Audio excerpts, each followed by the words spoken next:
नमस्कार दोस्तों, एक बड़ी इम्पोर्टेंट खबर जिसको लेकर काफ़ी दिनों से चर्चाएं थी कि भाजपा का राज्यसभा का उम्मीदवार कौन होगा। उसकी घोषणा फाइनली हो गई है और एक ऐसे शख्स का नाम सामने आया, रेखा शर्मा, जिसके बारे में कहीं कोई जिक्र नहीं हो रहा था। आखिर भाजपा ने अपने कई ऐसे नेताओं के ऊपर रेखा शर्मा को क्यों चुना, ये चर्चा का विषय जरूर है। आपको बता दें कि राज्यसभा की सीट कृष्णलाल पवार का विधानसभा चुनाव लड़ने के बाद खाली हो गई थी। कृष्णलाल पवार राज्यसभा मेंबर थे, उन्होंने इस्तीफा दिया, विधानसभा का चुनाव लड़ा, वो चुनाव जीते और उसके बाद वो मंत्री भी हैं हरियाणा सरकार में, कैबिनेट मिनिस्टर। उसके बाद राज्यसभा का चुनाव होना था। कांग्रेस पहले ही कह चुकी है कि हम किसी को मैदान में नहीं उतारेंगे क्योंकि हमारे पास नंबर्स नहीं है। तो ये क्लियर कट था कि बीजेपी जिसको भी राज्यसभा के लिए नॉमिनेट करेगी उसका चुना जाना तय। कई नाम थे जो चर्चा में थे, जिसमें करनाल से फॉर्मर एमपी संजय भाटिया का नाम भी चल रहा था। बीजेपी के प्रदेश अध्यक्ष मोहन लाल बड़ौली का नाम भी इसमें चल रहा था। कैप्टन अभिमन्यु, ओम प्रकाश धनखड़, सुनीता दुग्गल और कुलदीप बिश्नोई, जिन्होंने हर ऐसा कोई दरबार नहीं है जहां पर अपनी हाजिरी नहीं लगाई, क्योंकि उनके बेटा जो है वो चुनाव विधायकी का हार गए थे। खुद उन्हें एमपी का टिकट नहीं मिला था। राजस्थान में भी कुछ ऐसा वो अपना बताते हैं कि बिश्नोइयों का एक अच्छा पैक है, लेकिन वहाँ पे भी कोई करिश्मा नहीं हो पाया। तो कुलदीप बिश्नोई की राजनीति जो अभी फिलहाल हाशिए पर नजर आ रही है, उनकी नजरें भी राज्यसभा की इस सीट पर थी कि उनका नाम हो जाए, वो नॉमिनेट हो जाएं, जिससे कि उनका राजनीतिक वर्चस्व उनके परिवार का भी कायम रहे, क्योंकि 52 साल बाद जो है बिश्नोई परिवार का राजनीतिक वर्चस्व आदमपुर से ख़त्म हुआ।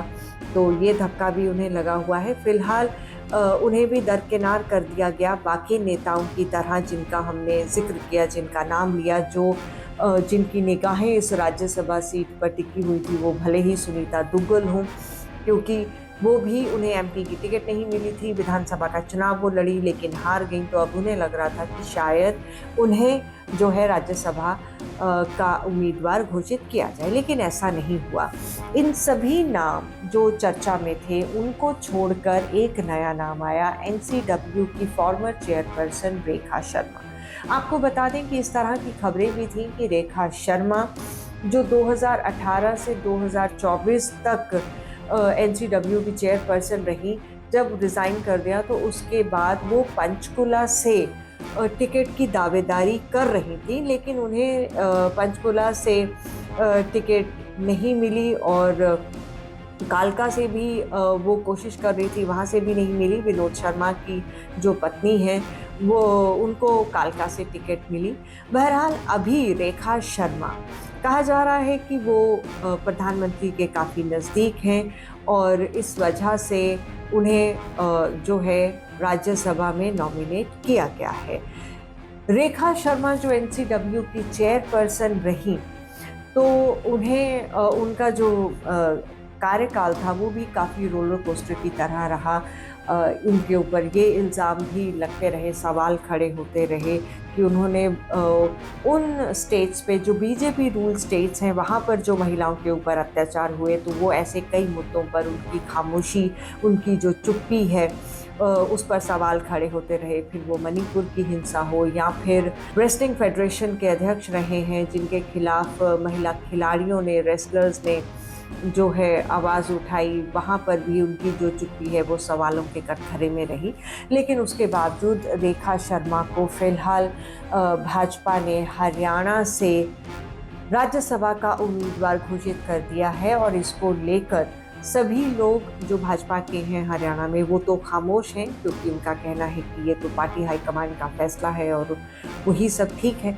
लेकिन सभी को दरकिनार करके एनसीडब्ल्यू की फॉर्मर चेयरपर्सन रेखा शर्मा को उतारना, ऐसे कौन से जातीय समीकरण साधने की कोशिश की गई है? क्या एक ब्राह्मण फेस है, महिला है, लेकिन वहाँ पे सुनीता दुग्गल को भी दरकिनार कर दिया गया है। लेकिन भाजपा एक बात तो है, इस बात के लिए जानी जाती है कि वो ऐसे फैसले और ऐसे चेहरों को उतारती है मैदान में जिनके बारे में आपने सोचा भी नहीं होगा। और ऐसा ही कुछ राज्यसभा के कैंडिडेट के चुनाव के वक्त भी हुआ, जब रेखा शर्मा का नाम आज घोषित कर दिया गया है।